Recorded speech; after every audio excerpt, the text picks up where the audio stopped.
And here we are. Welcome back to the Redshirt Sophomore, where we never sit out. We're your hosts, MD and CD. Today, it is rivalry week in college football. We have banger rivalries. We have huge ranked matchups. We have conference championship appearances on the line, college football playoff implications, and coaching hires this week already. Eric Morris getting the nod to Oklahoma State, which we have talked about and hyped up Eric Morris for so long. If you want to hear us talk about him and all the other coaches that we're going to be seeing in the coaching carousel this offseason, which will be 30 plus coaches at least, probably, make sure you're locked in and subscribe because those are some of our best videos, if I do say so myself.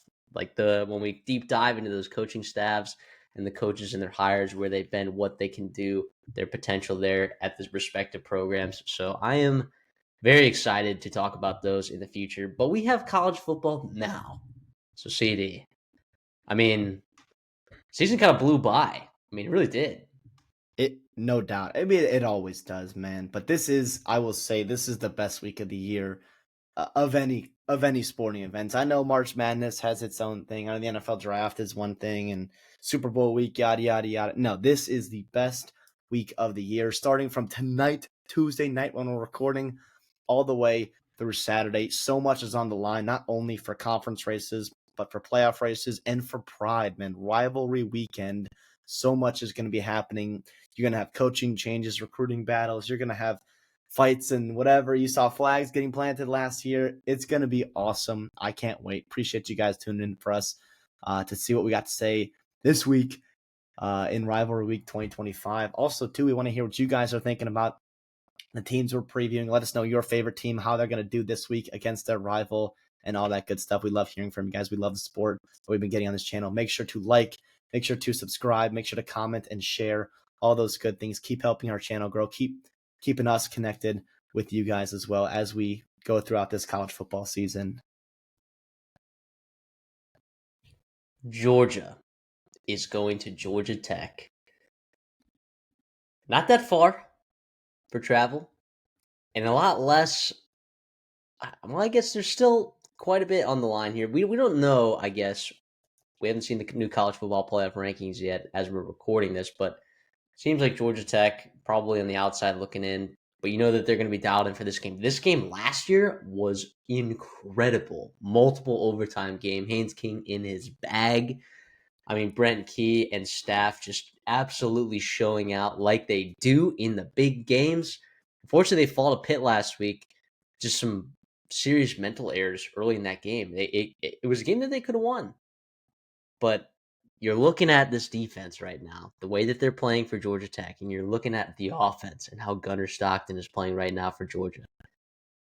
And it is hard for me to picture, Sadie, a path for Georgia Tech to win this football game. It really is. It starts with the magic, though. At Georgia Tech, the worst part about this game is that it's going to be in Mercedes-Benz. Am I reading that right? Neutral site for a rivalry game. Give me Bobby I Dodd. mean, yeah, it's in Atlanta, I guess. But Yeah, I guess, yeah. But let's be honest, though. It's different. It's not Bobby Dodd. you're right. You're right. It's not Bobby Dodd. But here, listen, the Haynes King is the X factor. They have talent on this roster. There's no doubt. You've got Haynes, you've got Hosley, obviously Rutherford, Eric Rivers, bunch of guys, playmakers for Georgia Tech. It'll be about that defense. That defense has to step up. It has to be opportunistic. It cannot get shredded on the ground, right? Georgia, we've seen their offense and their running game kind of come a little bit more alive with whether it's Frazier, whether it's Chauncey Bowens, of course, Stockton doing his legs, fighting for tough yards like we love to see him and the gamer that he is do. That's where I'm going to be looking for here. Like, can Georgia Tech stop the run here, put the game in the right shoulder and the right arm of Gunnar Stockton, and can he go make plays on the road, right, in Mercedes-Benz there? And, of course, Haynes King, again, a lot will be put on his shoulders. You talk about last week, he had 41 passing attempts, 20 rushes, 61 times. The fate of a football play was in his arms, man. It is, first of all, fun to watch. Let's cherish it while we can. I believe he's out of eligibility. Now, who knows what will happen with, you can't never say never with eligibility. in college football anymore, but let's just appreciate it. A couple more goes. We get to see number 10 in gold there for the Yellow Jackets go. But yeah, it's a tough outlook for Georgia Tech. A Georgia Tech team that had so much promise, I think, just 3 weeks ago, right? Undefeated, controlling their destiny in the ACC, watching fellow ACC teams blow it. And there they are, just limping to the finish line. November's a tough month. It's a tough month, and it has been tough for Georgia Tech here. A win against Georgia, while it's not going to help them in their conference standings, would obviously be a big boost for them, for them getting to 10 wins in the season. A lot of good things can come from it. Of course, it's rivalry week. What is it? Good old-fashioned hate in that? Clean old-fashioned hate. All right, one of the better rivalry names in college football between the Bulldogs and the Yellow Jackets. There are a lot of players from both of these teams that remember this game from last year. Yeah. 8 overtimes. Haynes King, 300 passing yards, 2 touchdowns, 100 yards on the ground, 24 carries, 3 touchdowns on the ground for him.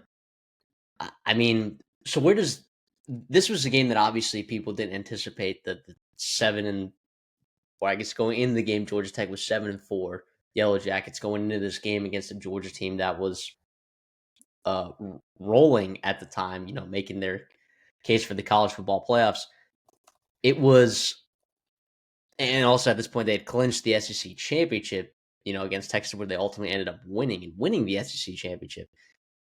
So where's the rivalry factor playing here? Like, how much of a bump do these guys get, or is it less of a bump here because this Georgia staff has seen Haynes King, right? He's not exactly he's not an easy guy to prep for, right? You think you know what you're doing when it comes to him, but you really don't. And some key injuries to that Georgia defense as well. And the spread here, when we're going to pick it at, is 13.5 points, right? Are you comfortable laying the 13.5 points with Georgia in this game? Given that it's a rivalry game, given that this Georgia coaching staff has seen Haynes King, but also a lot of these Yellow Jacket players remember this game from last year and are absolutely looking for some revenge. There's a lot of factors. There is a lot of variables in this game, I think, to think about. Plus, to the injury, the health, and the front seven of that defense for Kirby Smart. We love Brent Key, big game Brent Key, big game Buster Faulkner running the football, man. You see it how many times. I know Kirby Smart, I know Glenn Schumann will be just terrorized all throughout this week, trying to figure out a way to stop the rushing attack from Georgia Tech. And if you don't have CJ Allen, of course, you got some injuries up in that front in your defensive line. Jordan, who am I freaking? Hall. Hall. Yeah, Jordan Hall, among a couple of big guys for you that you're going to be missing. That's important. That's absolutely important. You talked about it being a rivalry game too, and how it just shrinks everything, and it's almost like, well, here we go. Here we go. I will say for Georgia defensively, in terms of getting a good look at Haynes Kings, first of all, they've seen him for a couple years now, right? That's good. Secondly, not that they're the same player, but it's you almost get a similar feel about Gunnar Stockton in terms of his play style a little bit, especially earlier in the season, relying on his legs a little bit more like Haynes King's. Now, the reality is, like, King is one of those guys that I think when you see him on film, you just like licking your chops, like, I cannot wait to just deliver him a massive hit. Can't wait to get to him. He feels like he's much easier to tackle on the film. You get on the field, and I think it's a much different ballgame. But this defense understands that. I think the playmakers can get it done. I like Georgia in this game. I do, even though it's at Georgia Tech technically, even though it's in Atlanta. I still feel good about what Georgia's doing. I think they're rolling. I think they are peaking right now in November for college football. I think they're eyeing a potential SEC championship berth. Right, this game is going to be what is this Friday as well? This is before A&M and Texas, before Alabama and Auburn. So they are still playing for a spot potentially, in the college or in the SEC championship, depending on how some things shake out with the other games there. But yeah, I like the Bulldogs here. I do too, although I'm going to be giving a little bit more of a rivalry bump to Georgia Tech, the dog. I mean, when you're a dog, right, and you're playing in your home city, double-digit dog, Yeah. right? We know all about double-digit dogs here on this show, all right? I do think Georgia's going to win this football game. I think we talked about a much better team. I think that the staff has seen what Haynes King's capable of. I think they'll be more prepared than they were last year. I think this offense is absolutely humming, and this Georgia Tech defense continues to plummet. But 13.5 might be a little bit too much for me in a rivalry game like this. So I'll take Georgia Tech to cover the spread, but I will take Georgia to win that football game. Seems like we're sort of on the same page there, other than, I don't know. Here's last year, I didn't do a good job picking these games in rivalry week. Right? And I think because I wasn't giving the respect to some of these rivalry games that maybe I should have been. So I'm going to give the rivalry bump to Georgia Tech there. San Diego State is going to New Mexico, and the Mountain West Championship is on the line in this one. This is crazy. Year 1 of Jason Eck, year 2 of Sean Lewis. We've talked about these guys relentlessly as coaches. And these are guys that are going to be getting better jobs in the future than the ones that they have. Not that they aren't good jobs, because, boy, do we love talking New Mexico football. Do we love San Diego State and what their program brings to that West Coast out there. Both of them have attracted really nice coaches, too. Brady Hoke. Yes. New Mexico had Bronco Mendenhall a year ago. We love it. Yeah, it's phenomenal. And the Mountain West, breaking down, these tiebreakers, I can let CD sort of like go into that a little bit here in just a minute. But like New Mexico being 8-3 at this point in the season, CD, we talked about it in our when Jason Eck got hired, we posted our video. We do that with all coaches that get hired. And we talked about, we both hopped on, this call to record the podcast, and we were like, okay, can we just say something? Like, Jason Eck is freaking awesome. Like, this is an unbelievable hire. Right after you just gave up Bronco Mendenhall to Utah State, and it felt like an absolute twisting of the knife because you brought Bronco Mendenhall home to New Mexico where you felt like he belonged, and then he just left you the next year after having a really solid season. For New Mexico being 5-7, 8-3 right now with a chance for a Mountain West Conference Championship berth. Sure, you're playing the first place team in the Mountain West right now, but you certainly absolutely have a chance, as the spread indicates from Vegas. New Mexico plus 1.5 here. CD. I mean, what is this layout looking like here for this Mountain West as we start an absolute sprint to the finish line here? Yeah, it is. It is awesome. I mean, it's pretty tough to get into the weeds here with some of these conferences too. You have to remember that certain tiebreakers, when you get far enough down, it gets broken by computer rankings. And now the good news is those computer rankings are better. They choose from a certain number of rankings, right? They're better now than they were a couple years ago, but they're still just, it's a little ridiculous. I'm not going to get into those kind of scenarios because that's something that we won't even know until the following Sunday. Correct. Right. But in terms of San Diego State, here's how they qualify and how they can control their own destiny. They win, right? And they would host the title game. So you win and you're in, or you have a Boise State loss and a UNLV loss, which then I think would lead to you playing a rematch against New Mexico. So, and by the way, New Mexico would then host the title game. So New Mexico qualifies with a win and a Boise State loss. They don't really care about what UNLV doing. I'll just throw Boise State and UNLV in there. Why not? Boise State needs a win and a New Mexico loss. UNLV needs a win at Nevada, and then New Mexico and Boise State to both lose. It could get pretty rough if you're seeing New Mexico win and Boise win and UNLV losing, or if all three of them win. It could get, very, very jumbled. But that's where we're at right now. The bottom line for these teams right now is win, and everything else will take care of itself. I'm excited. You intro these coaches and how much we have sung their praises since the moment they've gotten hired at these respective programs, and how last year didn't go well for Sean Lewis and San Diego State. It was a rough rebuilding year, and here we're starting to see it take place. But it's not necessarily in the way that many of us may have thought in what his offensive style brings to San Diego State and the Mountain West. Defensively, man, they are really, really good. You have NFL guys at every single level from this defense here, and they're going to have their hands full with what Jason Eck brings to the table, Jack Lane, and the really, really good dynamic rushing attack and stable of running backs and quarterback too that New Mexico brings to the table as well. I like San Diego State in this spot, even on the road in Albuquerque. I think Jaden Dangle won't have to do too much. He can stay in his comfort zone. They can run the football. They can win the turnover battle, take care of the ball, and they can get after. I was really impressed with how they played against San Jose State just a week ago. I thought San Jose State would be a team that could potentially knock off this Aztecs team. I like the Aztecs here. I know New Mexico's got plenty of reasons, plenty of chances to win. Obviously, it's a 1.5 point spread. They are at home. The Lobos can get it done, but I like San Diego State in this spot, even on the road, and I like them pretty convincingly. Yeah, I don't feel like New Mexico does any one thing particularly well. I think they just like are a pretty balanced football team with a really good head coach and a quarterback. I don't know that either team has per se a quarterback edge in this game from what I've watched. Uh, Jack Lane, his story for New Mexico, he was at Idaho with Jason Eck there before, was a pretty solid passer uh, over in that conference over there. Kind of comes here and it's been ups and downs so far this year, but the rushing attack has been pretty solid. Something that San Diego State though has done a really nice job shutting down.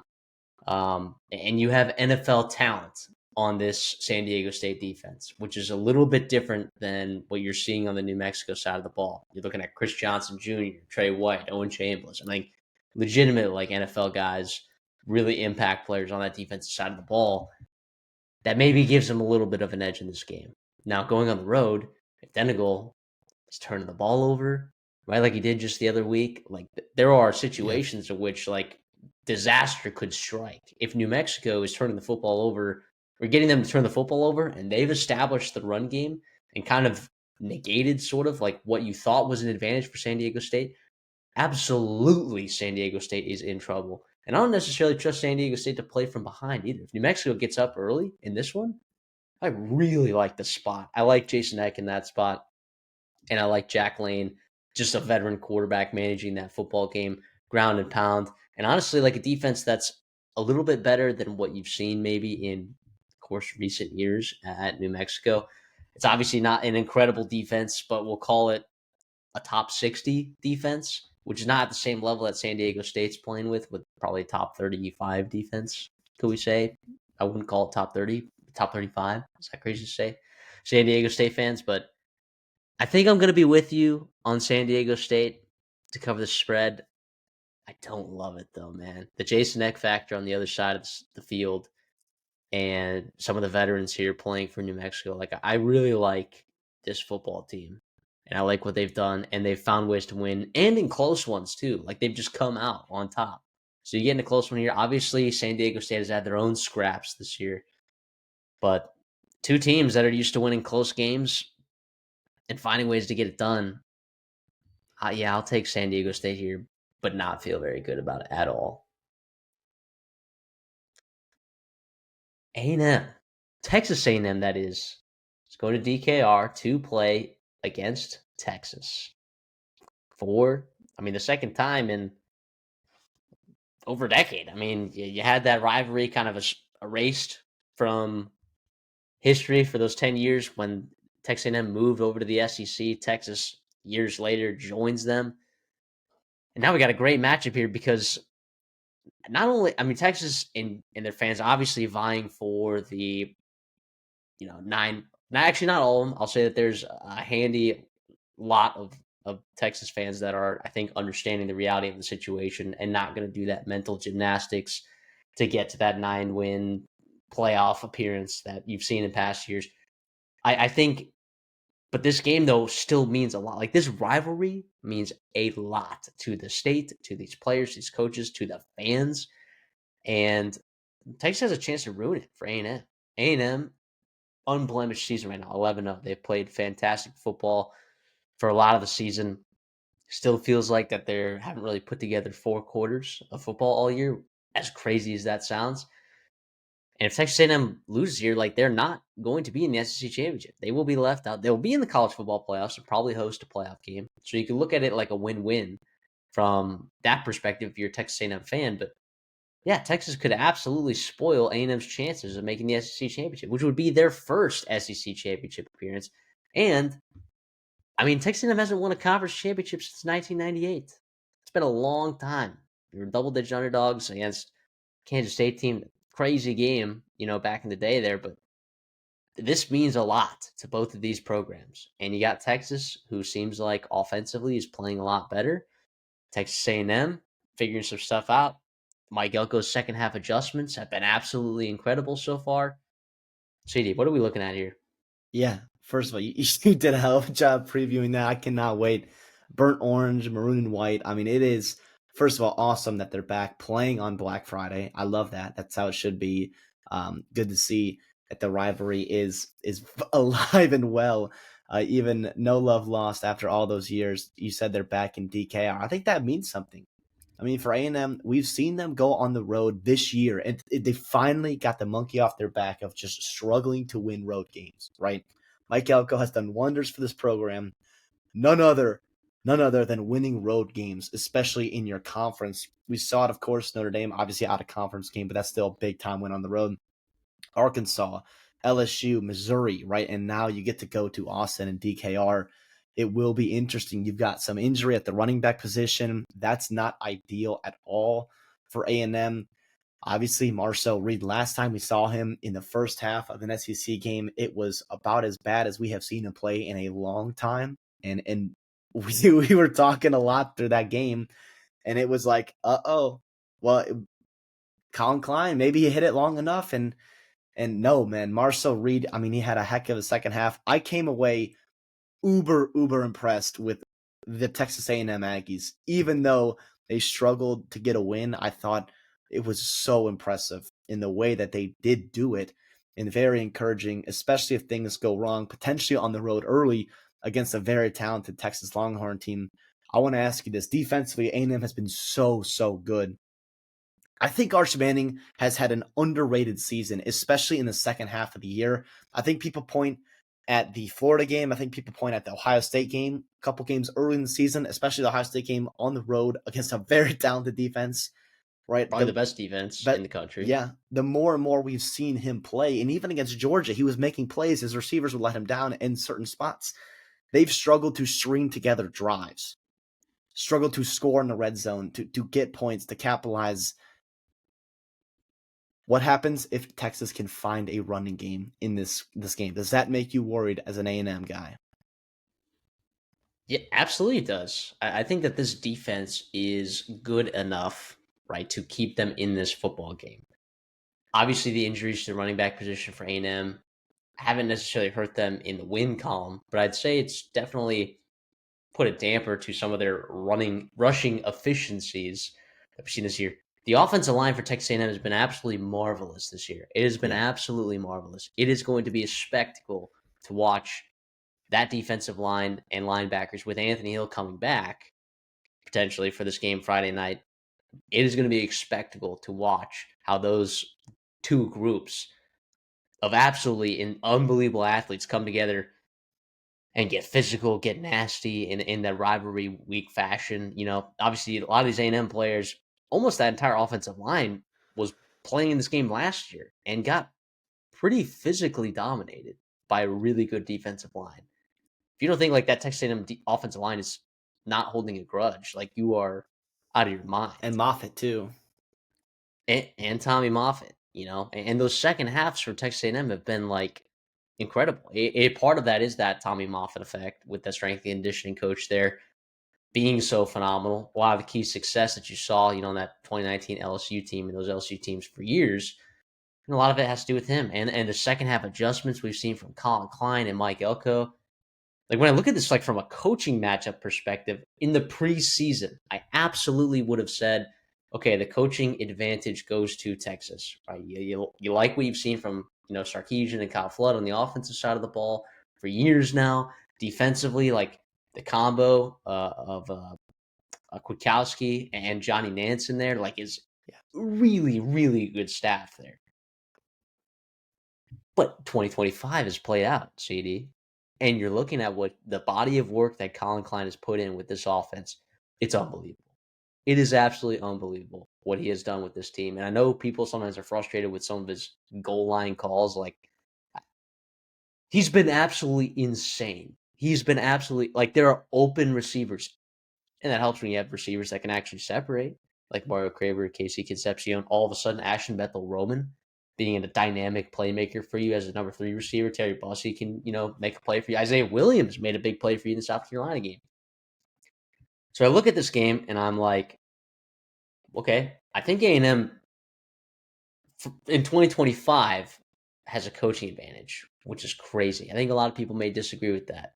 But with the way that these two teams have been coaching this year, offensively, like seems like the Texas struggled for weeks. And they've had red zone struggles still. So on the offensive side of the ball, I feel like Colin Klein gets, the A plus. Steve Sarkisian and the boys get that C plus. And then defensively, sure Texas has been, okay defensively in a lot of these games, but the second half adjustments that we've seen from Mike Elko, I think, are what is putting it over the top for me in what these two coaching staffs. So I think that there's a coaching matchup advantage for Texas A&M. I think that there's a slight quarterback advantage. I don't think Marcel is like worlds better than Arch Manning is, but I think that the supporting cast that Marcel Reed has, the offensive line and the receiving core, I think is significantly better.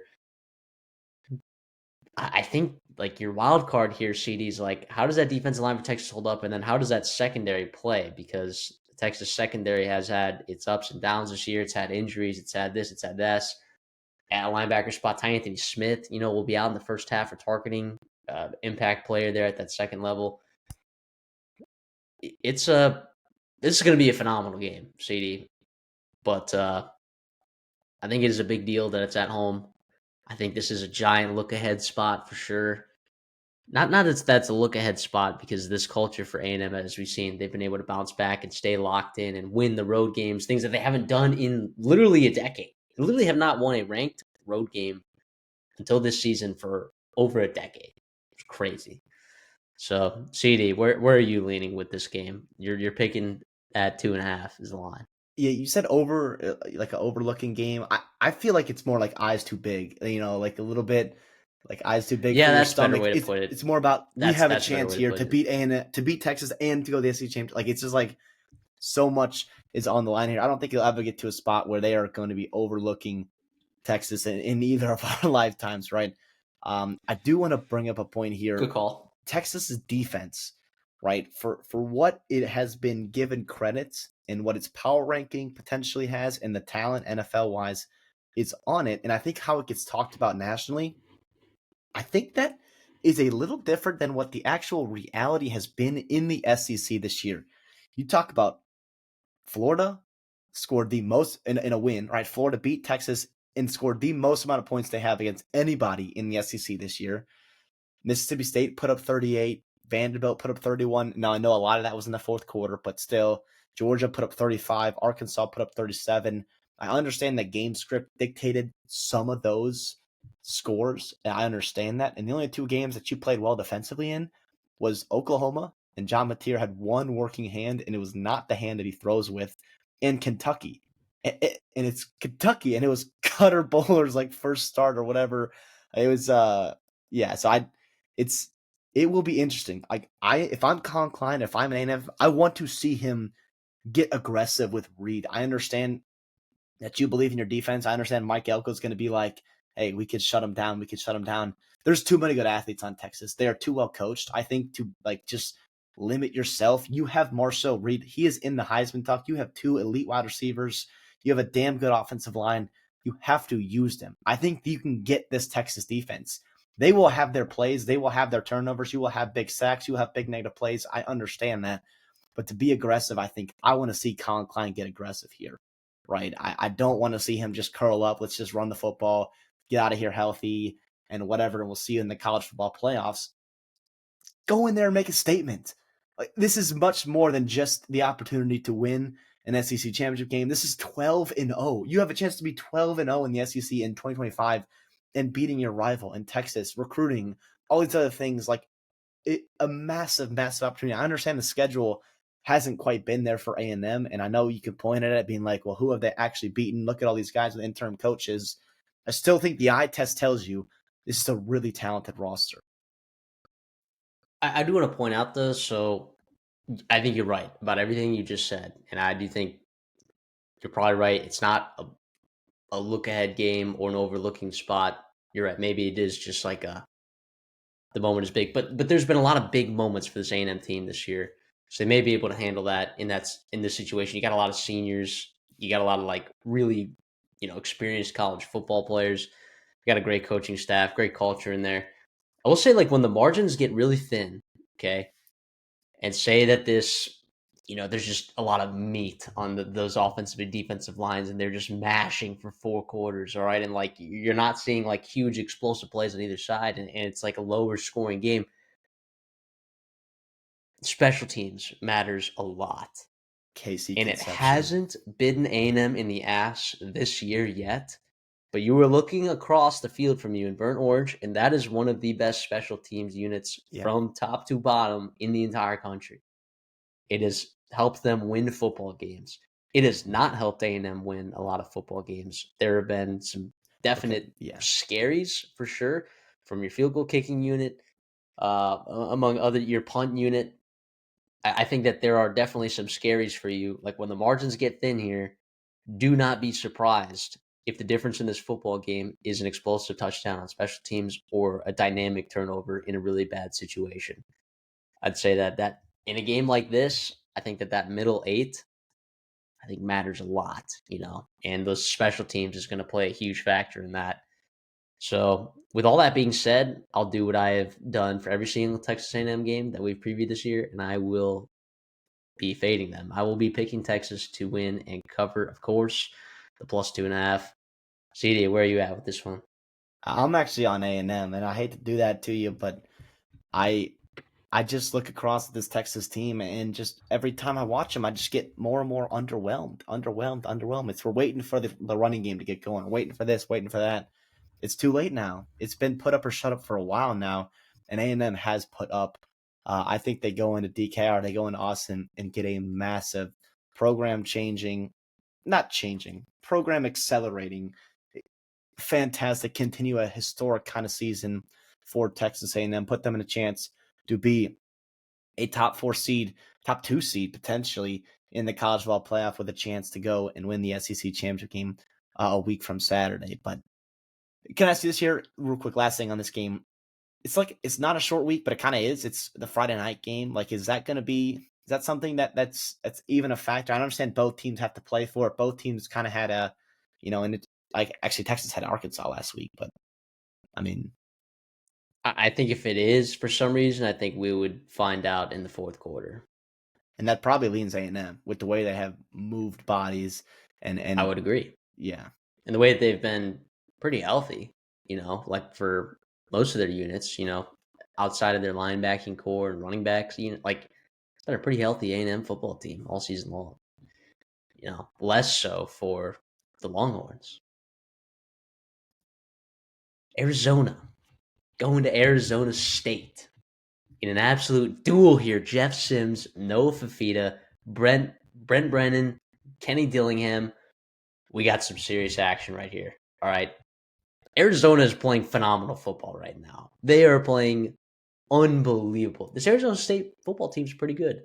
I don't know if I trust Jeff Sims to get you a win against a really good team like this, but it's a good football team with a lot to play for still. Very solid record.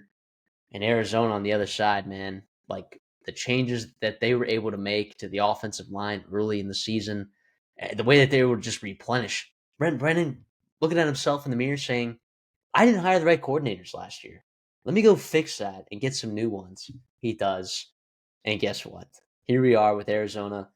Really just had a couple things gone differently, had that BYU overtime game gone a little bit differently.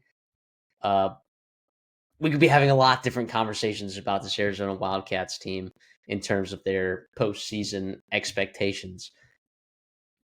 But and of course that loss to Arizona on the road or Houston on the road was really tough. But I've been very impressed with Arizona this year, and for me, I don't know if it's going to stop this week either. Yeah, and if you're like me too, I mean, first of all, in rivalry week, we love to get a little bit nostalgic, right? Obviously, the pageantry, the drama, the emotions, that's what makes college football the best sport in the world. And this one, the Territorial Cup, the Duel in the Desert, is such a fun game. A little bit of history about the Territorial Cup. The reason why it's called the Territorial Cup is because it was the Arizona Territory. It was not even a state when this game was first played. The state of Arizona did not become a state until 1912. The first Territorial Cup was awarded in 1899 when the Arizona Normal School, which is now Arizona State, beat the University of Arizona 11-12 in Tucson. A lot of fun there. That trophy is recognized by the NCAA as the oldest rivalry trophy in college football. It disappeared for decades in an old booster basement for Arizona State and finally resurfaced in the 80s. A lot of fun there. There's been so much history, so much rivalry, so much passion between these two teams. It's been drama in the political field as well in terms of funding in the state too, and that goes back all the way since the 50s as well. Lot of fun here in college football. You talked about Fafita, Sims, all the good storylines coming into the 2025 version of the Duel in the Desert.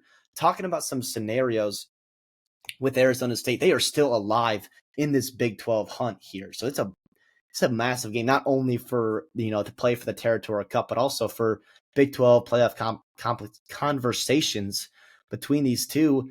Arizona State clinches with a couple different scenarios. The main thing you have to know is they have to win first, right? You got to beat Arizona, and you also will need losses from BYU and Utah, and potentially or BYU and Texas Tech and Utah, some kind of combination, two of those three. The reality is it's probably looking a little bit less likely than it has in the past couple weeks. Obviously, last year was a crazy finish, so never say never in the Big 12. But I'm excited, man. I know it sucks about Sam Leavitt, him getting hurt for Arizona State, but Jeff Sims, man, I mean, as much crap as we've given him on this show, like he has turned it around, and they are Kenny Dillingham and this Arizona State staff is putting him and Raleek Brown in positions to win. Now you bring back Jordan Tyson, one of the most dynamic football players in all of college football. You get him back healthy. Last game, you put him in this rivalry game. It's going to be a lot of fun. There could be some real fireworks out there in the desert. Kind of reminds me of like what Brendan Lewis has done with Ryan Silverfield, or I guess what Ryan Silverfield has done with Brendan Yeah. Lewis. Like a guy that we just kind of gave up on. A mobile guy, not super accurate, but in the flow of like a particular offense in a system, like yeah, a guy like that can thrive, and they've won some football games for sure. I think the wild card here at CD, I think the key to this game for both teams is going to be defensively. Brennan, you go out in the offseason, you get Danny Gonzalez to be your defensive coordinator. All of a sudden, you're looking at a top 30 defense. Okay. Your secondary has been absolutely elite. You got two, probably all conference safeties, maybe an all conference corner. You are absolutely locked in on that spot. Like, can your front seven, though, stop what they're going to prepare for you on the ground? Arizona State, I know we just talked up Jeff Sims right there, but let him beat you through the air, right? That's going to be the key. Danny Gonzalez knows that. How can you stop Raleek Brown and the rest of this Arizona State rushing attack? And Jeff Sims, too, has some legs. How can you stop that rushing attack? And I think part of the same conversation is going to be had on the other side with Arizona State. Like, how can you stop this Arizona rushing attack? Because, like, it's crazy. It's like there's a couple teams out there, right? You're looking at Texas Tech and Oregon, and I put Arizona in this conversation too. When you just look at the backfields that they have, and they're just rotating guys in, and it doesn't matter. It literally does not matter if it's Riscano, if it's Mahdi, if it's Cooley. Like all of these guys are explosive and really solid in their own right. Like it is a true committee with the revamped offensive line, with the passing threat of Noah Fafita, and what we've been able to do with transfer Chris Hudson. It's been a revelation on offense. Even though last year you maybe had the star power, with Ted McMillan, you just have a much more balanced look this year, and it's awesome to watch. So I think both teams are going to be trying to focus stopping each other's rushing attacks. Obviously, you give Arizona the quarterback edge here, probably giving Arizona State the coaching edge until further notice. And defensively, that's what I'm saying. I think that this is where the money's going to be made on both sides. Without a doubt here. It's going to be a lot of fun. I think for Arizona too, like, and these teams win on third down, right? Get off the field when you can. Arizona, the good thing about Arizona and how they don't really have to string drives together is they have been extremely dangerous in scoring outside of the red zone and even on the plus 50, even outside of in their own territory. They've been extremely dangerous in doing so. Arizona State defensively will have to be up for that challenge there. Oh man, I like Arizona in this spot here. 2.5 is the line we're going to be picking it at. I'll take them to win. I'll take them to cover, even on the road. Um, they're just playing really good football. 4 straight wins right now after a couple of close losses against BYU and Houston, two teams towards the top of the Big 12 standings. I understand Arizona State has patched together a November, which looked like it was going to be lost, looked like you were going to be headed for a tough November. After losing to Houston, you lose your quarterback as well, and Sims and everyone else has kind of just been plugging holes here. But I think Arizona breaks the dam. I think they break through. They get a huge win in the desert here and reclaim the Territorial Cup from last year. I agree with you. I think that there's Jeff Sims plays a big role in my decision rolling with the Wildcats here. I mean, just the way that the defense has been playing, over this last month, uh, it's been really impressive. It's just the team that's been better in recent days, the team with the better quarterback. Uh, I honestly I trust both of these coordinators, Danny Gonzalez and Brian Ward, has been Yeah. phenomenal. Like since he's been there, with relative to the talent that he has, like he's been absolutely unbelievable. So I I, with that said, I'm inclined to lean Arizona here, and I don't feel great about it in rivalry week. You're telling me you're going to be betting on a road favorite, not betting, I guess, but picking a road favorite. Suicide, suicide, and you never really know with this rivalry. But I am excited to watch this game. Going to be one of my favorites. Will be pinned to my TV. Ohio State. It's going to Michigan. They're going to the big house. What have we seen the last couple of years? Of course, everyone knows it. We don't have to say it, but I'll remind you if you didn't know. Yeah, Michigan's won the last few of these matchups, regardless of how good they are, regardless how good Ohio State is. Even last year, Ohio State wins the national championship, but guess what? They marched in at home and lost to a Michigan team that barely scraped to a bowl game. Literally made it to a bowl game because of that. Uh, so Ohio State is favored by 10 in this spot. That's what we'll pick this at. It gets interesting because I think Michigan is playing a lot better football these last couple weeks than they did at the previous, uh, you know, 7 weeks of the season. Ohio State is clearly the best team in the country right now. From top to bottom, Julian Sayin is playing phenomenal. You got wide receivers that are just NFL grade. You got a backfield that's been sort of sorted out, but you can just rotate in guys that are all like really good football players. Defensively, they're monsters everywhere at every single level.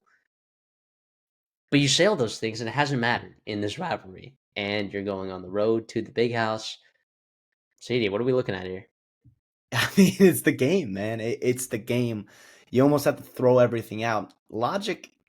Well, this is an illogical game, so I hesitate to even use logic in this spot here. But last year, and for how many years have we seen Michigan win, right? But last year, especially, you saw a gap of talent that we hadn't seen in since 2020, right? Since before Michigan went on their little run, a gap of talent favoring Ohio State, and they still couldn't get it done, right? Here we are. That talent gap has shrunk. I think this is a better football team, a more explosive football team for Michigan, especially offensively, than they were a year ago. And Ohio State, I think, for how good they have played and how good they are top to bottom, I cannot get behind the argument that they are better than last year's roster, and it didn't even matter last year. Now that shouldn't play a factor in this game. This is a new season, new team. Obviously, you're still going on the road to Ann Arbor, which, never easy, even big noon kickoff. Sounds like Ohio State's a little banged up on the wide receiver core. I believe Jeremiah Smith will play. It sounds like Tate will at least give it a go. But they got guys there, right? They got as long as Tate's playing, you still got Ennis, you still got Graham, you got a couple tight ends you like. Of course, the running backs out of the backfield, and saying this is his time here to prove himself. Everyone has been talking about saying, oh, he's been so good, but he plays with all these guys. He's been so good, but his ease of play is this, and that. And the offensive line for Ohio State, they also have a chance, I think, to get some revenge, some swagger back, because this defensive line for Michigan has kicked their shit around for 4 years now, right? And I do think this defensive line for Michigan is not quite as deep and not quite as dominant as they have been in years past. Now, you still got some really good players. I'm talking about Derek Marr. I'm talking about Chasean Barham. I still like Benny and some of the guys in the interior as well. Cam Brandt, TJ Guy, some other explosive guys off the edge, but it's not quite the same. I don't see, 3 or 4 guys that are going to be picked in the top 20 of their respective drafts. It's just a little bit different. And of course, in that secondary, we'll see if we can trust them. Now, these guys, Jair Hill and others, have been there for a while now. They've been playing a good amount. So at least they have some of that experience to be able to go out, and try to go up against these elite wide receivers for Ohio State. It'll be interesting here. Bryce Underwood, of course, gets an opportunity to shine, get opportunity in front of tens of millions of people to play his best football, to earn that 5 stars that he got, all that money, all the hype, and explosive talent that he has, and has a chance to put it on for display. And with all that being said, I just still keep coming back to the fact that I think Ohio State is really, really good, man. And I just don't know if I trust Michigan to keep this game close long enough to hang in there with Ohio State. I understand the line is at 10. That's a hefty line to get over if you're Ohio State. I think they get it done here. I think they win by 14-17. I think they are in a comfortable win in Ann Arbor. Yeah, I think Julian Shane, like, I haven't really seen him make a lot of mistakes this year, which some of the past quarterbacks for Ohio State, like, you would see them make, like, pretty damning mistakes, like in the red zone or big turnovers that would lead to touchdowns and whatnot. Like, I just feel very comfortable with Julian Shane taking care of the football. You're also looking at the Michigan sideline. You're like, okay, there's some injuries that are starting to really add up here, and they've been able to. And when I say that they're playing good football, like when you turn the ball over 5 times and miss 2 field goals and win at Wrigley Field, like, that to me is like, to me, that's a positive. To me, that is a positive. You're like, okay, you're not going to turn the ball 5 times. You're not going to turn the ball over 5 times again. Zavada is not going to be missing 2 field goals. Like, we know that. So you're able to, like, at your absolute worst, you're still able to find a way to win against, Northwestern and even Purdue. Your rushing attack has been significantly. It hasn't really hasn't really skipped a beat, since Justice Haynes has been injured. He won't be playing in this game. Rod Moore, obviously, dealing with, like, all the injury stuff that he's been dealing with this year. Ernest Hausman, he's questionable. Is he going to play in this football game? There's Max Bredesen also. I don't think he's going to be playing in this football game. So injuries certainly starting to stack up for them. As they have, sort of all season. Even early in the season, you were dealing with offensive lineman issues, like not having your starters for however many weeks there at the beginning of the season.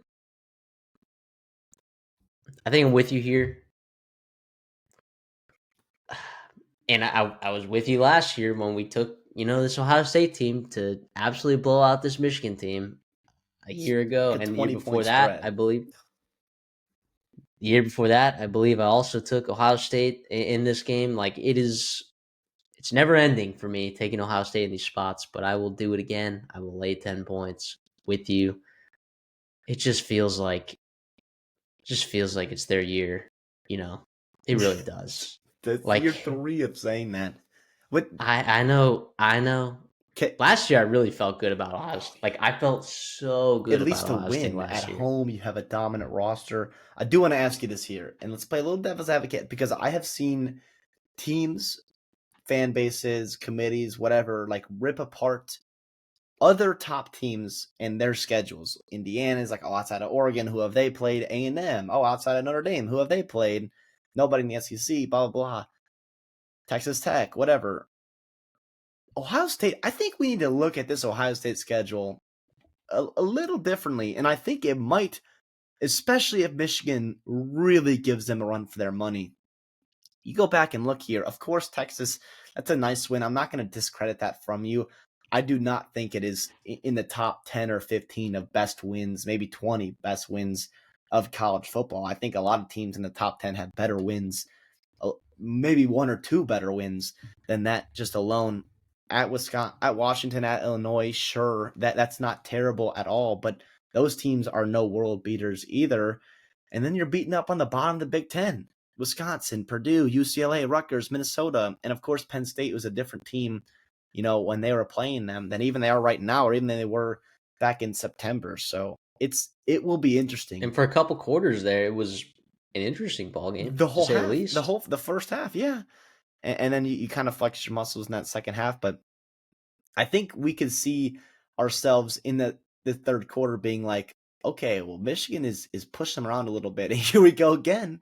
And it's like, oh, there's Andrew Marsh and there's, oh yeah, that guy's new. Who is that? Donovan McCulley. He's playing for them. And Jordan Marshall running the ball well for Michigan. And oh, who's that? Bryce Underwood. And he's making some plays for you there. Like, I think you could take a look at back and be like, hindsight on Ohio State's roster and on their schedule, and start putting the pieces together. Well, maybe they aren't the juggernaut that we thought they were. I think that could potentially happen. Now, I wouldn't be Or surprised if maybe that they happened. are. And maybe, yeah, Maybe they are, and they need a game like that, like they sort of needed that game last year. Like you just get knocked around, and you're like, okay, like we're not good enough to just walk in anywhere and win ball games. We have to absolutely just floor it for 4 quarters, every single game from here on out, and they absolutely did that. Just literally dog walked everyone except. I mean, the Notre Dame game was pretty close, but I guess I still Texas felt pretty too. comfortable. But that game, I mean, Yeah, they were driving and then Sawyer made that heck of you a always play. felt comfortable. You felt comfortable though with Ohio State though in that game. So Whenever they needed to play, they just got it. I will say yeah, too, or with Ohio State, I want to ask you this here: how much account do you take into? They've played 11 games, and yeah, the Texas was one score game, but that really wasn't like that was never. You were never really worried about that game. They haven't played a single close game. They've not played into the fourth quarter in any game. Maybe the Washington, maybe just maybe a little bit, maybe a drive or so in the Illinois game.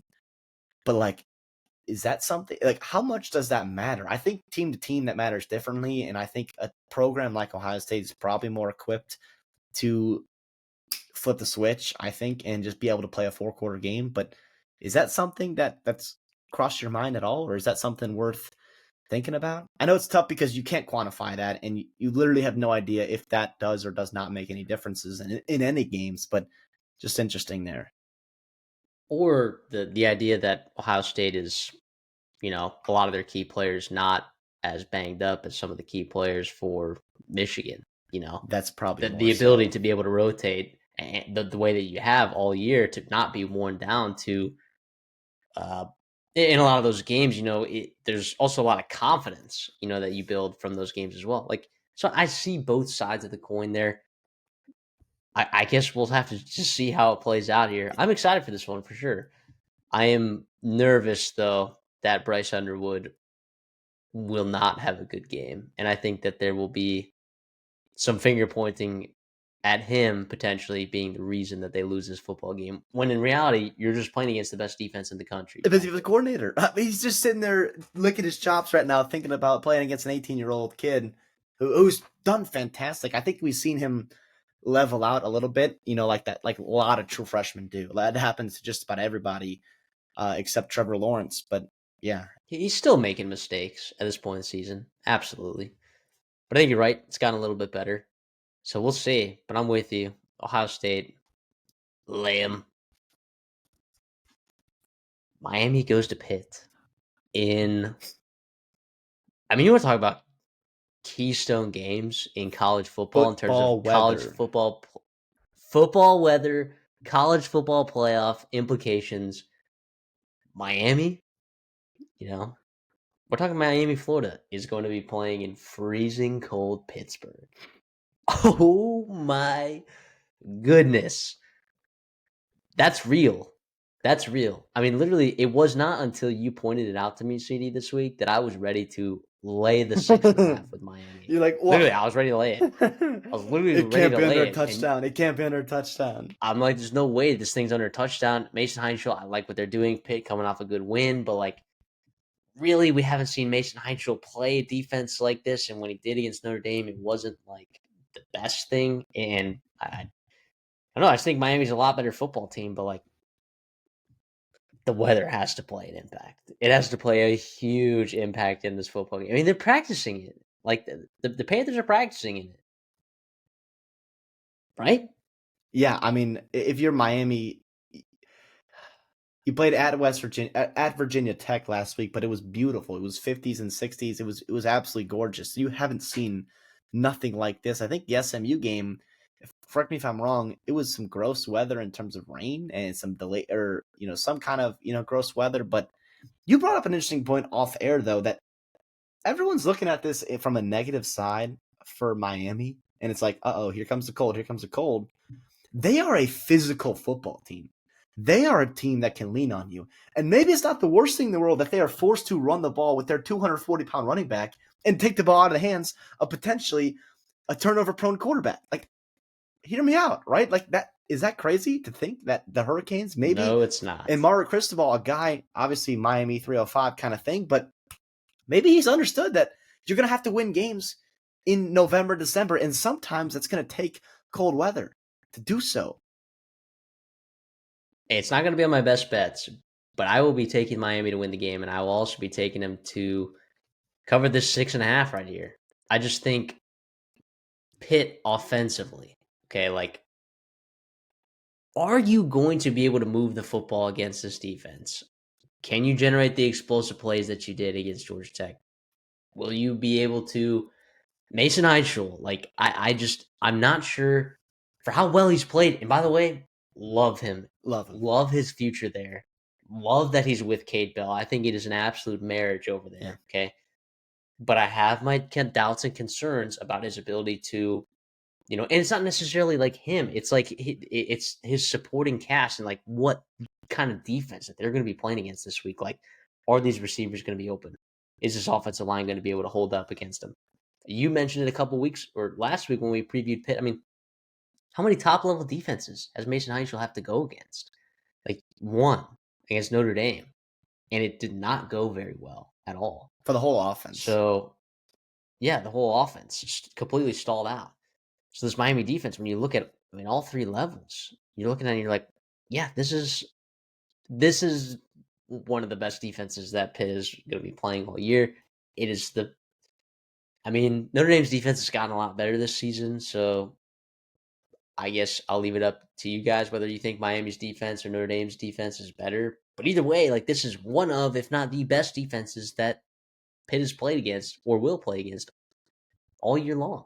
And obviously everything's on the line with them, right? Like, they win, I believe, and they're in CD. Is that right? For Pittsburgh, yeah. I mean,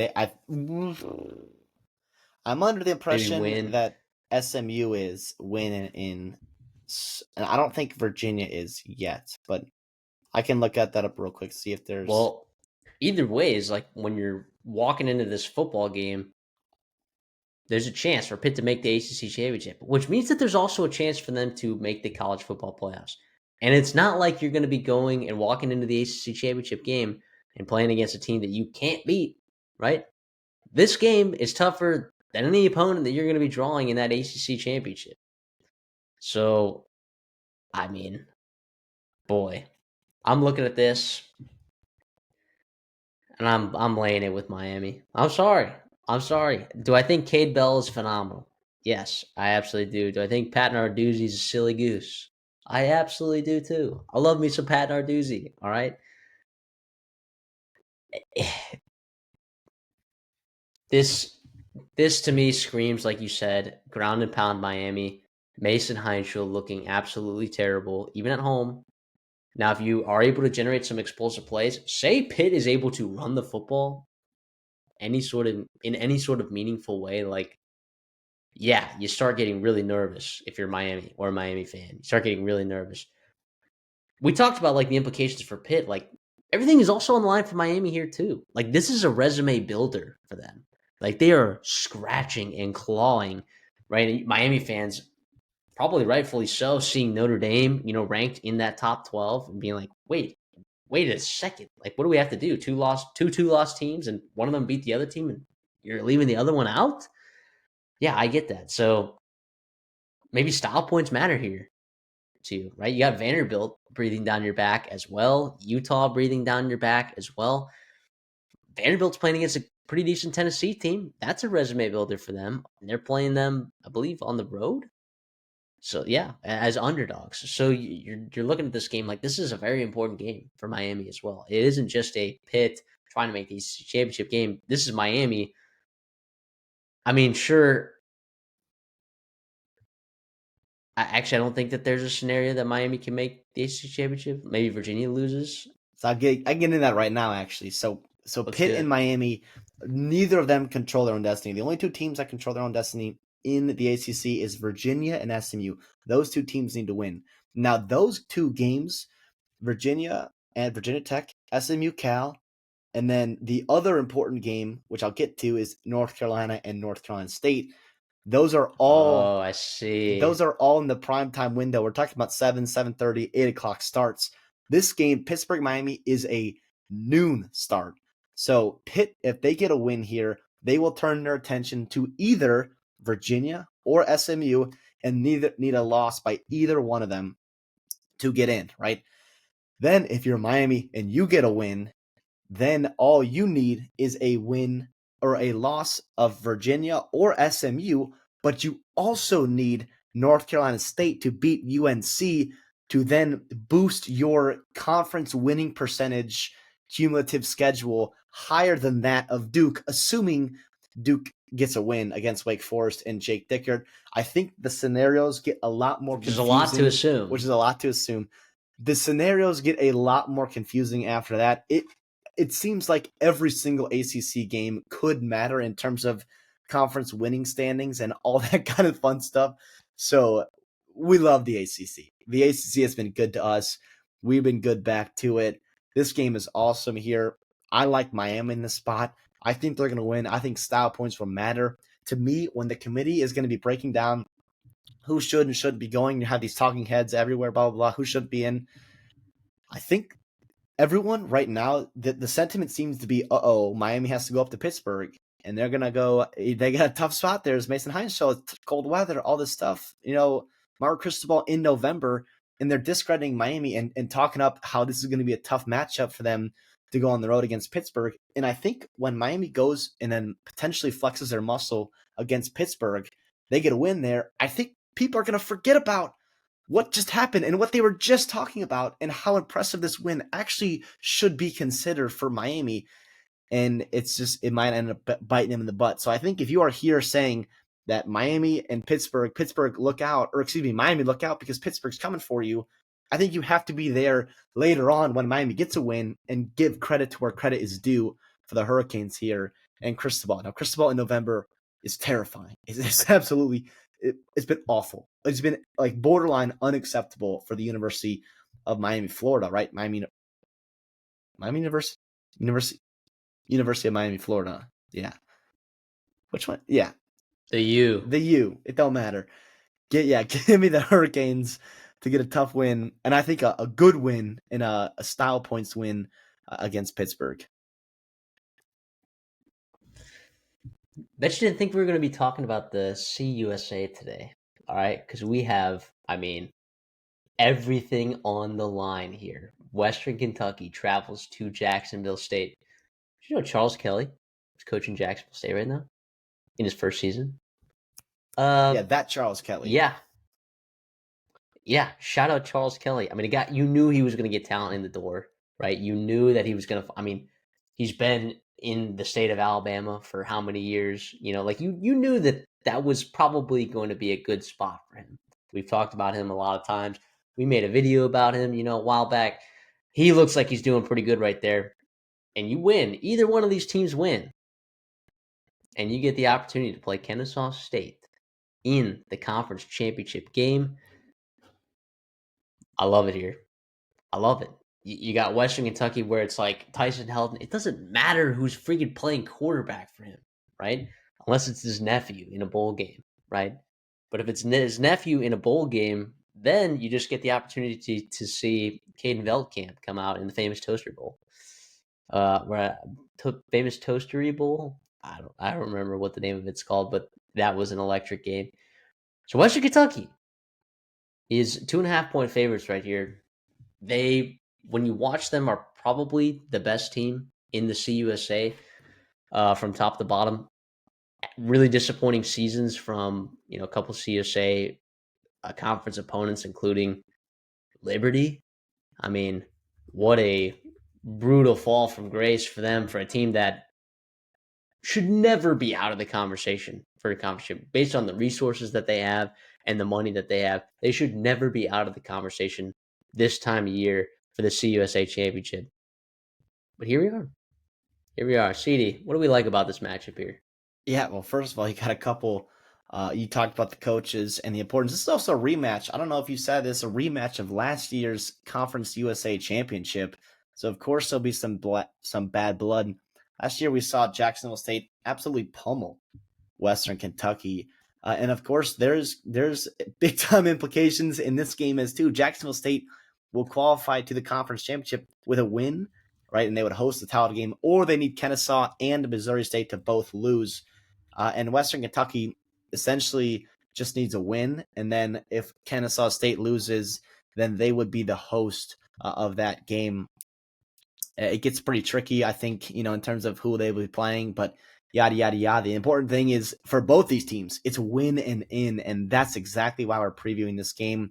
For Jacksonville State, I think you have to start with Cam Cook and what he has done on the ground. A familiar name back at TCU, was an all Big 12 kind of guy there. He is no slouch. And then the quarterback, Caden Creel, the freshman from Fairhope, man, has been a revelation for this offense. Someone not named Gavin Wimsatt. I think we have seen that experiment happen too many times. No shade to the kid, but how many Too times? many different places. That's what I'm going to say. Like, how many times are we going to let this happen again? Wish him a lot of luck and success in his Give him life Ryan outside of. Silverfield. Oh wow, could you imagine? Yeah, Give him Ryan Silverfield. that's See not. what happens. If he's smart, he'd be calling Memphis or wherever Silverfield's going to end up at, and doing every he can to get there. Creel has been fantastic. He's also dynamic on the ground as well. You think back to what they had last year with Huff and the stable of running backs they brought out. Did the Jacksonville State Gamecocks, so it's a lot of fun. And then for Western Kentucky, they've had some interesting things happen in the quarterback position for them as well. You had to replace, of course, Caden Veldkamp, who's overdoing great things with Zach Kitley and Florida Atlantic in the American Conference. And then you had Maverick McLevore, but he's been hurt. He's been banged up. And so you got the redshirt freshman Rodney Tisdale, who's done some nice things, especially on the ground in that Louisiana Tech game. He's thrown for 300 yards twice. Like, Tyson Helton's another guy that I know it was a little bit of like, okay, why isn't Veldkamp starting? Yada, yada, yada. It was like a little bit of that. And the TJ Finley experiment didn't work. But it's also like he's a guy that I think you just trust to get your quarterback right. In the G5, I think he's a guy that I think has earned my respect in like he's going to put people in spots to succeed. He's also nailed his offensive coordinator hires. It seems like year in and year out. But this will be a great game here. I'll give you my pick before I shut up here. I'll take the home team here. The home dogs is what I love to see. Give me Jacksonville State plus 2.5. Send them back to the title game. Yeah, I like that pick as well. I mean, get the ball on the ground and just run. We saw that Western Kentucky go against FIU, who both of these teams lost to, by the way. Willie Simmons, man. Did we say that or not? I mean, I'm right now penciling in FIU as my CSA championship right now on November 25th as we record this for 2026. Dude, they had a hell of a recruiting class too, high school recruiting class just a year ago. Yeah. So wait for them to develop. Yeah, exactly. So I think that Western Kentucky knows what they have to do to win this football game. They knew what they had to do to win this football game last year in the CSA championship, and they didn't do it. But I believe that wasn't it this week last year?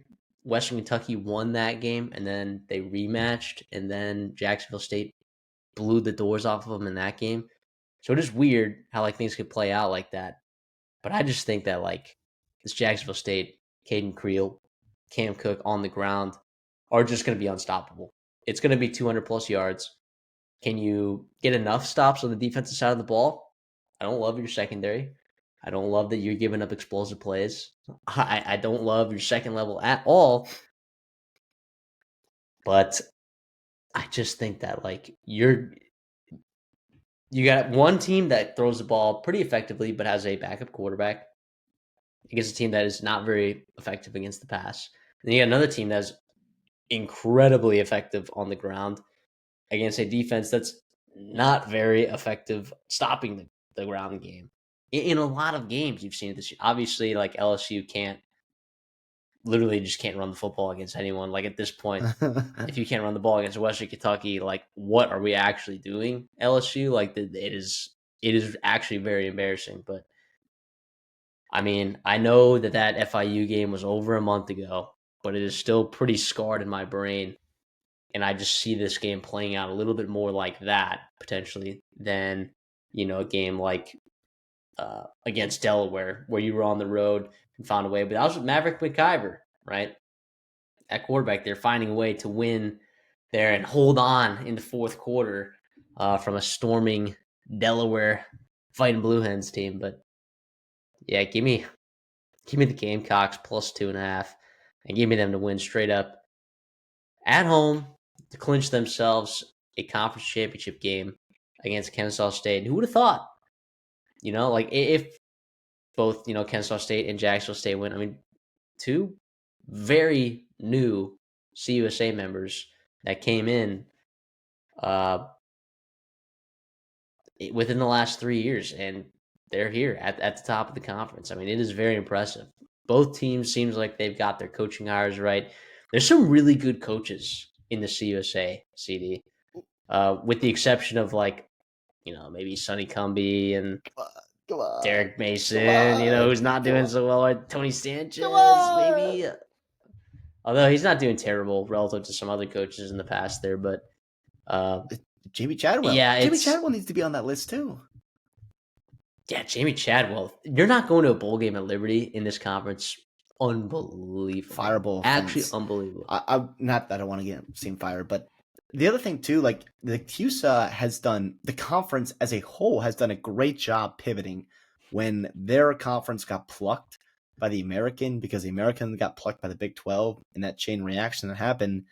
And they've done a fantastic job by getting some teams from the FCS that are willing to compete and spend resource wise to win in the FBS level.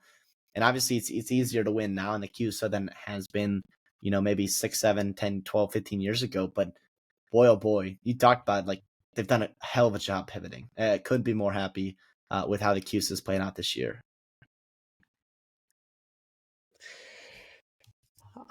I mean, it's been an exciting conference. It's literally come down to the wire.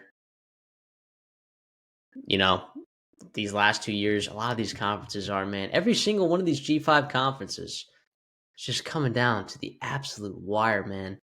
And some of these teams, like, I'm really excited about. We did fade some of these teams in bowl games last year, but it'll be interesting. It'll be interesting seeing there's quite a few bowl eligible teams, and Delaware is also fighting for bowl eligibility this week.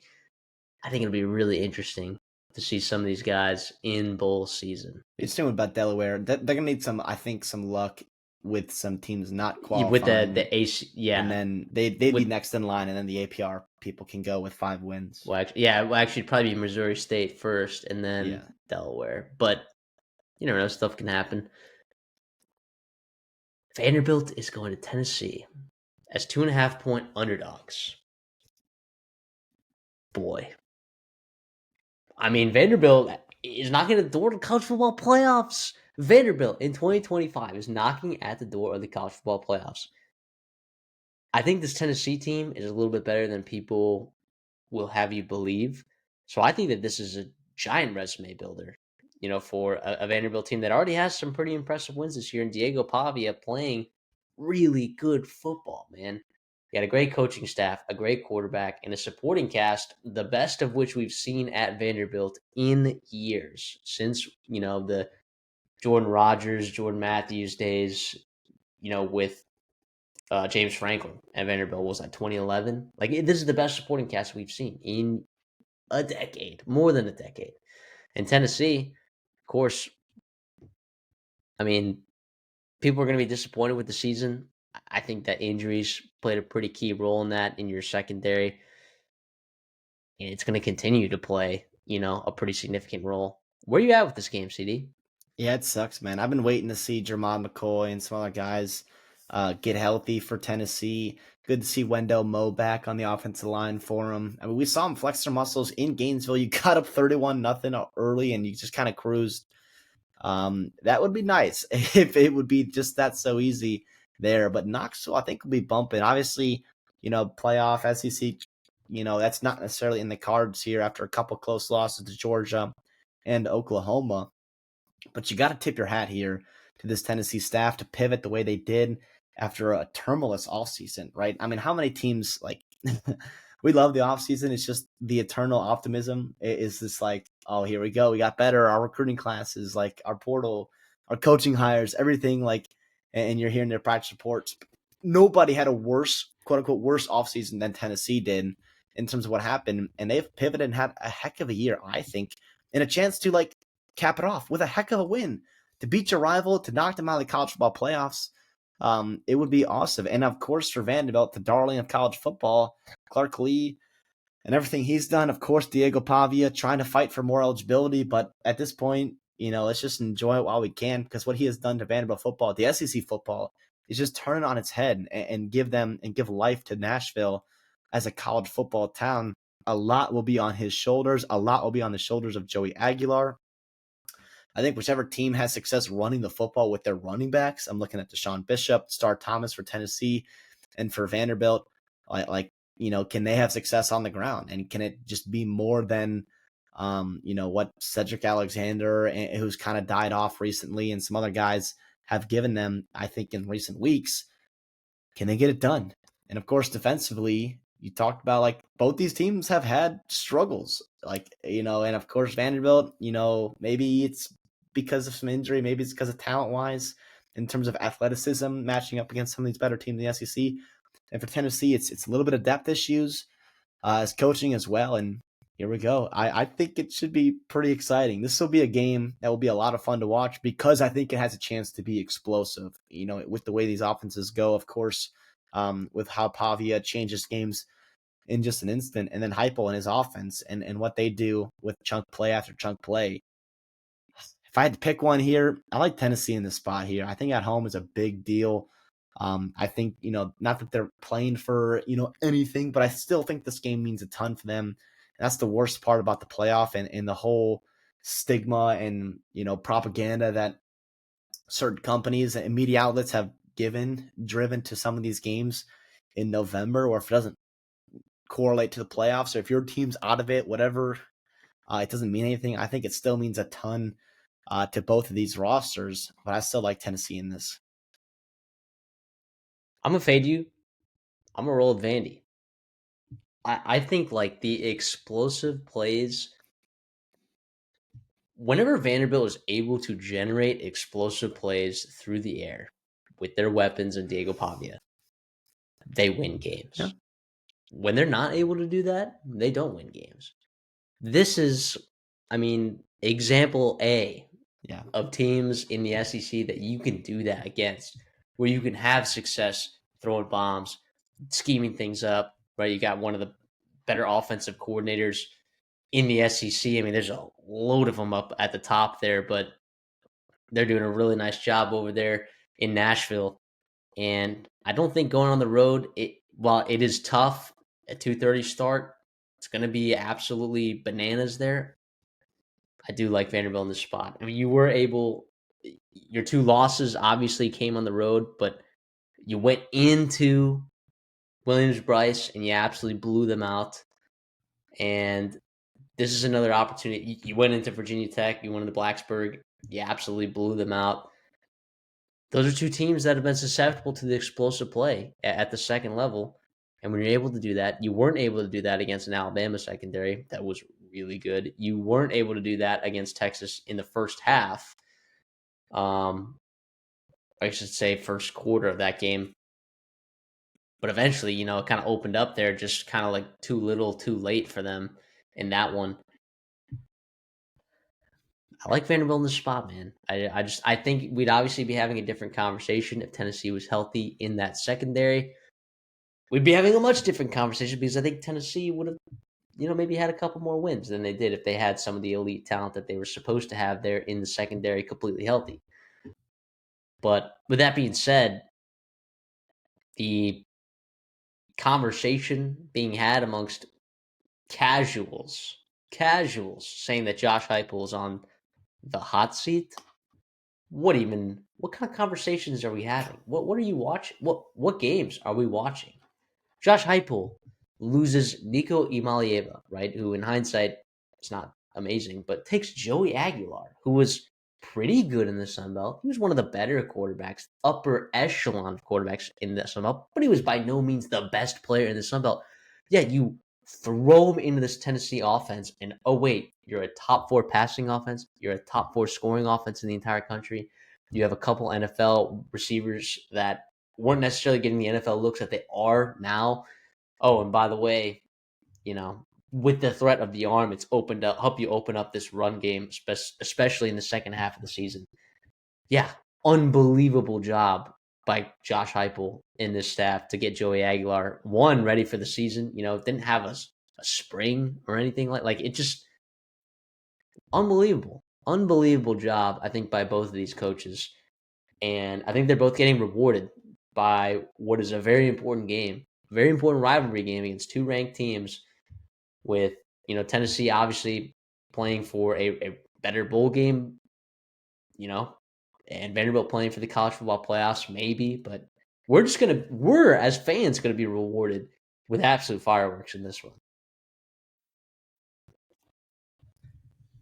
That's it for our previews. All right, we just been previewing those 8 games. If you've been with us a while, you know that we only preview like 8 to 10 games.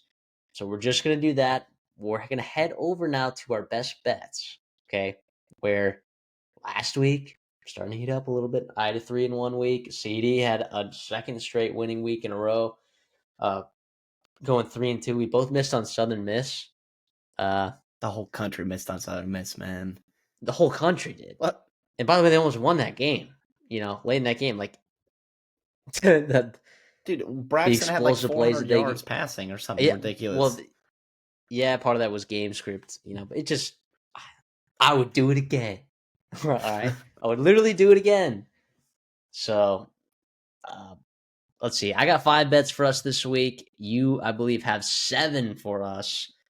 So, yeah, we're gonna get hot, stay hot. CD, start us off. Yeah, going back to the CUSA, which we previewed, right? A big game there, down between Jacksonville State and Western Kentucky. I'm going to turn my attention to another game in the CUSA. Florida International, FIU at Sam Houston State. A couple of first-year coaches there, Willie Simmons versus Phil Longo. I like the Panthers, man. FIU, I think, is a good football team, man. They are starting to heat up and play good down the stretch. -10. I know it's a lot in the CUSA, but I do not think Sam Houston is that very good at all this year. I think FIU stays hot and they flex their muscles on a way to a 7-win season. 7 wins for Willie Simmons. Yeah, I do think Sam Houston's been playing significantly better football these last couple weeks with Landon Locke over there at quarterback. But I think that's probably a good play. I mean, FIU's good, man. I trust me some Willie Simmons. It's tough betting on road teams, uh, which I'm not going to be doing this week, thankfully. But I like it. I like FIU, man. I cashed on them a couple weeks ago, so I'm all in on that. I'll give you one here. There's a coach that just got hired at Oklahoma State, Eric Morris. He's coaching for the North Texas Mean Green, who still have a lot to play for, by the way. American Conference Championship, potentially college football playoffs, depending on how things work out. If you ask one person, North Texas maybe deserves that G5 spot, over JMU or Tulane, who's ranked for some reason in the college football playoff rankings. North Texas is favored by 19.5 points against Temple, a Temple team that is depleted with injuries on the defensive side of the football. I've had a lot of success betting on Temple so far this year. In fact, I think I'm undefeated when I bet on them. With North Texas right now, style points matter a lot. When you're playing a depleted secondary and depleted defense that you are against Temple, and they're coming to you, in Denton, Texas, I know that's a lot of points, but I'll lay them. North Texas minus 19.5 against Temple. I don't hate that. We've seen them run up the score on plenty of teams in the American. I'm going to go to a rivalry game. And I'm going to bet on the road favorite. I know this is terrifying. I know it's the Iron Bowl. I know it's Jordan Hare. I think Alabama is going to roll. 5.5 feels like free money. Listen, we grew up right around the Iron Bowl. I know exactly what they are capable of doing to any Alabama team that walks their way into Auburn. Here's what I will say. The caveat is typically those Auburn teams are better than their record states, which I guess you could probably counter this Auburn team into that situation, but they're usually ranked like in the 20s or whatever it may be. This Auburn team, I think, in a much different spot here. I think DJ Durkin gets worked by his old school, right? He used to coach at Alabama a long, long time ago. Kalen DeBoer and Alabama get a must-win game to put themselves in a chance to go to Atlanta and then move their way into the college football playoffs. See, I can't do that. I can't. Or would you be surprised at all if Bama wins by 20? No, I wouldn't. Yeah. But I also wouldn't be surprised if Auburn won this football game. Like that's how I feel about this game. And we grew up. We grew up around all that stuff, with the Iron Bowl. So it's like the understanding that Auburn in Jordan Hare, I'm there, can beat Bama. I'm there. Yeah, interim coach, quarterback that wasn't your starting quarterback at the beginning of the year. It screams terrifying. Well, in two quarterback system too, you could see Deuce Knight and Ashton Daniels. Yeah, probably Daniels. Who knows what they're going to be throwing out there? And still talent on that Auburn football team. You're right though. Like in a vacuum, okay, a team as good as Alabama and a team as good as Auburn. Alabama only being 5.5 point favorites does seem low. Like, is Jordan Hare? Is it 5 points? Are they catching 5 points right now? with home field? Home field advantage? I don't know. It's got to be one of the higher lines of the weekend. So, I mean, maybe it's...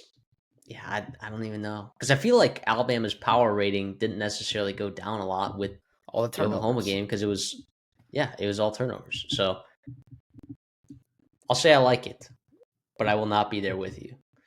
I'm going to go to a total in the American, one that two teams that I've been just riding totals for all year, FAU and ECU, now playing against each other, 66.5. Is that a big number? Yes. Are these teams both going to be scoring in the 40s? Absolutely. Would I have taken this number at 71.5? Yes, I also would be. So I love this number at 66.5. I'll take it all day. That's awesome. I love that for you. That'll be a fun one to watch and sweat through. Going to the Mountain West, a game we previewed in this spot here, San Diego State at New Mexico. I like the road team here. Excuse me. The Aztecs -1, I can get it at. I like that. I think it'll win. I think they'll win comfortably, whether it's 1 or 2 scores. I don't think they'll be too worried and stressing in that fourth quarter. I think they get it done. We talked about that game in length there, so I won't go too much into it, but that's where I'm at with the Aztecs. All right.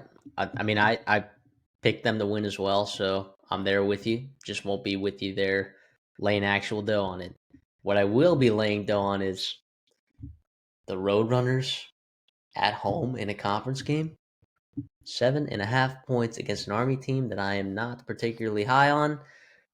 UTSA -7.5. Could have gotten that at 6.5. Unfortunately, we're recording a little bit later in this week, so we can't get it at the juicy 6.5, but we will absolutely steamroll this 7.5 right here. and I love it. The best team in Texas plays at home in San Antonio, man. That is They it is do. They about as do. automatic as you get. I'm gonna ride with you there. I absolutely love that. And I feel Jeff Traylor, man, forever all these other coaches, getting all this stuff, whatever. He's just quietly putting together solid seasons there. Down in San Antonio after being a hot name just a couple years ago. I'll go to the MAC here, staying a little G5. Why not? Kent State at NIU. This one's a little bit gross here. Kent State plus 5.5. Yeah. In what will not be an entertaining watch for every single football fan, but for your sickos, I think you'll love it. You turn it on, you'll see a couple playmakers for Kent State. Drew Shields, man, is a dog, and they are playing inspired football in the second half of the season with Mark Carney there getting the head coaching job. I like the Golden Flashes. Not going to be bowl eligible, but you know what? They'll get a win here, I think, even as 5.5-point dogs. Yeah, it's not a very good Northern Illinois football team at all. Poor Thomas Hammock over there. Poor guy, man. I like that a lot. I won't be with you on that one, but that's something that didn't necessarily catch my eye. But when you say it out loud the way you did, I like that a lot. I've got two more. We'll go to the Big 12. Two teams that I think like offensively play well into the opponent's defense. Cincinnati and TCU. I'll go over 56.5 in this one. I think TCU will find success through the air against the Cincinnati secondary that has struggled. And, if they didn't, I mean, they will, but LJ Martin just ran for 200 yards against Cincinnati defense. Things I did not expect from that game at all. So in Cincinnati, Brendan Sorsby looked pretty good against what I thought is a pretty solid BYU defense. He looks like he's kind of head back on the shoulders a little bit in terms of offensive productivity. Didn't necessarily go the way that they wanted to, and turnovers, yada yada. I think over 56.5 is a pretty decent play here. Yeah, why not? I don't hate that for you. I think that can be. I think that's money well spent, no doubt there. Real quick about what I was talking about with Kent and NIU. Forgot to mention, it is NIU's last game as a member of the MAC. You best believe Kent True. will want to give them a nice little swift kick in the rear as they're heading over to the Mountain West Conference. So this one's for MACtion, and a MAC team in November is about as dangerous as you get. Give me the Egg Bowl here. Ole Miss is 7-point favorites. I understand everything is going on. I understand it's the Egg Bowl, and maybe I'm falling into the same trap as Alabama. And we'll come back here next week, and we'll be like, and I'll just be scratching my head like, what am I doing? What was Week 14 Chris thinking? CD, but I just see that line, man, and I look at Mississippi State's rushing defense, and I look at Ole Miss's rushing attack, and I have a hard time believing that Mississippi State will keep up with Ole Miss. As much as I love Levy, as much as I love Mississippi State offensively, I think Ole Miss runs away with it, even on the road. I mean, yeah, again, on paper, I'm with you. I just hate betting on these rivalry games. I love watching them. Yeah. It's the best watches, especially when teams are on the road, right? Like When the favorites on the really road, avoid favorites on the road. I really avoid, especially in rivalry games. However, favorites at home in rivalry games are not exclusive. Give me Hawaii minus 7.5 against Wyoming, fighting for the Paniolo Trophy. Give me those fighting Rainbow Warriors, man. I, first of all, love this Hawaii team in general. I know it didn't go well for them against UNLV last week.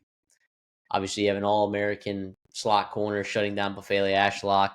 Jackson Harris had success early in the game, but you're able to kind of key in on him, for the rest of that game, kind of shut down that passing attack.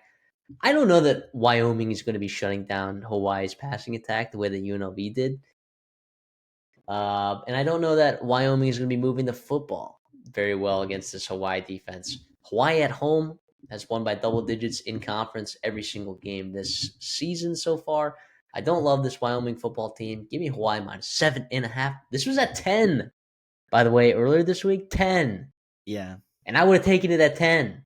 And it just plummeted to 7.5 tonight as we're recording this, and I am very grateful for that. I absolutely love that too, and why not too? Appreciate the knowledge there on the rivalry game. I would not have expected to be there, but we love our Mountain West there. Dude, Wyoming. Anytime you get them out of Laramie, like you're usually gonna have a good time betting against them. And that was also a team that just lost to Nevada in Laramie. And I know Nevada's playing better football. I know they are. They beat San Jose State and they beat Wyoming. I know that. Jeff Choate over there in Reno. But listen, I don't hate that at all. Last one here, and this one is I do not advise tailing this here at all, but it's just it happens every year, and I'm gonna actually start to make money off of it. Iowa at Nebraska under 38.5. That game will be in the teens and probably the low teens. So I'm just gonna that's how it'll be. I don't care who wins. I hope they both lose, but it'll be 12-16, something stupid like that. And it'll just be an absolute travesty to the advancements of offensive football. It happens every year. And I think it's still on Black Friday, which I hope it is, because that's always a great It way to, is. oh It gosh, it's is. 4 o'clock and oh, that game's 3-6 right now. And Yeah. it's back and forth. So I can't wait. I just kind of want to sweat something out there. Yeah. No, that's a good one. If you're, taking fall carriage rides, or you're, going Christmas tree looking getting, for a Christmas tree, like just keep your phone on you for yeah, that game. You're gonna get some wild updates in that you one. won't miss you won't And it's miss big never, scores. You won't miss nothing. yeah. Well, the funny thing is, like you said, 16-12. That's the most Iowa Nebraska score of all time. It's not even football numbers, right? It's 15-12. It's 14. 8. It's like the dumbest stuff of all time. So I love that for you. I love that for you. So that's going to be it for our best bets. We're going to head over to the Dirty Dogs. And if you haven't been with us before, this is really our last chance we're going to get to do it this year. So for all the marbles, man, unless we see like multiple, I mean, we're not really going to see that in conference championships.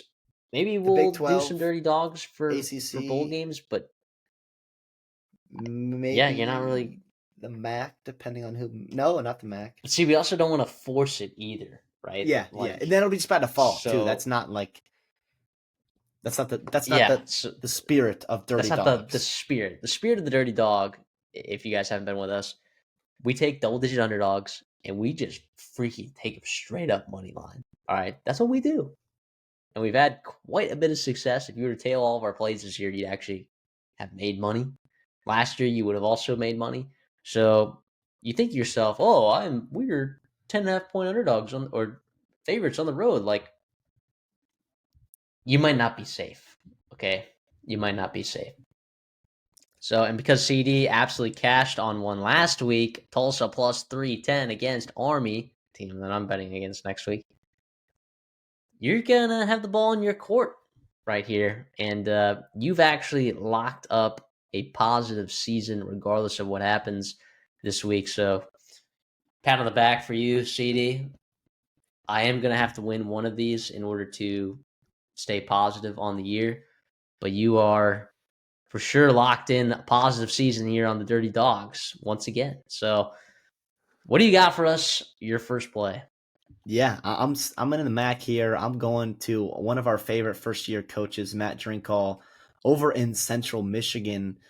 They're 10.5 point dogs. Central Michigan plus 350 money line against Toledo. They are at home. They've got championship aspirations. Both these teams, they're going to need some help potentially with all that. A lot of the MAC teams will need some kind of help, so it'll be chaotic, right? Especially if Western Michigan ends up losing to Eastern Michigan against Chris Creighton and them. That'll be a lot of fun. I like Central Michigan, man. They're playing good football down the stretch. Since losing to Akron on the road in a tough one, they've strung together 4 or 5 really good football games in a row. And I think they continue that here and get a win against the talented, albeit I think underperforming Toledo football team this year. And give me the Chippewas. MAC team in November, double digit underdog. Sign me up. That would have been my pick. So that's a nice little snipe right there. I'm gonna roll over the Big Ten. Rutgers plus 440. Don't feel really good about this one because Penn State is playing a lot better football and they're physical. And Rutgers is still not good. But they're at home. 440 seems a little bit stinky. I don't think Penn State is safe. And I think it would definitely put the nail in the coffin for any sort of Terry Smith love. Sorry. And Bob Chesney might be getting the call sooner than he thought. So, yeah, Rutgers plus 440. Listen, that's just kind of how it goes sometimes with the Dirty Dogs. I mean, a couple weeks ago, I was sitting there with the board just feeling dry as all be. And I'm like, oh, here's Wisconsin hosting a Washington team that I think is a solid football team in the Big Ten. And somehow they're going to get a win. That's sometimes how it is. I don't hate that there. And first of all, you could have some weird weather up there, and like they're dynamic. Rutgers, they got some good wide receivers. So I think that could be a fun one to watch. Not where I was heading. I was heading SMU at California. So SMU going from Dallas up to Berkeley there in Northern California. Give me Cal. Give me the Bears plus 425. They got right Nick Rolovich, new head coach, or excuse me, they've got a interim head coach there. Nick Rolovich, Brian Harson running the show. A lot of fun names there that I think they can get some things done. Maybe a swan song there, which are a couple of really talented players on California. SMU still has a lot to play for. We talked about them, earlier. We talked about Miami and Pittsburgh. They are win and in, and California is one of the teams that both Pittsburgh and Miami and a lot of the ACC teams will be rooting for. Give me the Bears plus 425 to cause some chaos in the ACC. Yeah, that would have been my pick too, as my number 3. Mine was Central Michigan, Rutgers, Cal. Cal, you just don't know with them. Like, are they going to play the absolute worst football that you've ever seen in your entire life? Are they going to blow your backdoor cover? Or are they frisky? Are they going to win a football game? Are they going to be a little bit frisky? Is Jaren Kiave Sangapalutale going to be throwing darts? He just might be. Well, speaking of darts, here's one. This is, I think, the dirtiest dog that I've played all season. I've never hit one this big. Yeah, I just went through it. I have not had a dirty dog stinkier than this one all season. Great to save it for rivalry weekend in a rivalry game. UCLA plus 1060 against USC. Should UCLA win this football game? Absolutely not. But could they? Are two different questions. I think this USC team, like, they're not good enough to automatically chalk them up for winning a game such as this. Plus, their season, at least their larger aspirations and goals, getting crushed last week by Oregon, as well as their spirit and confidence maybe getting absolutely plastered in that one. What happens if UCLA does some frisky things? What if they do some frisky things? What if they get their quarterback run game going? What if they make some explosive plays? What if Jaden Mayava has some signature turnovers? He's played a lot better at home, but give me UCLA. And you don't got to travel very far for this one. Plus 1060. Battle of LA. Why not? I think that would be really interesting, and I think the narrative around Lincoln Riley could get a little bit hostile. Not sure what would go on there, but there's some smoke, obviously, or there would be for sure.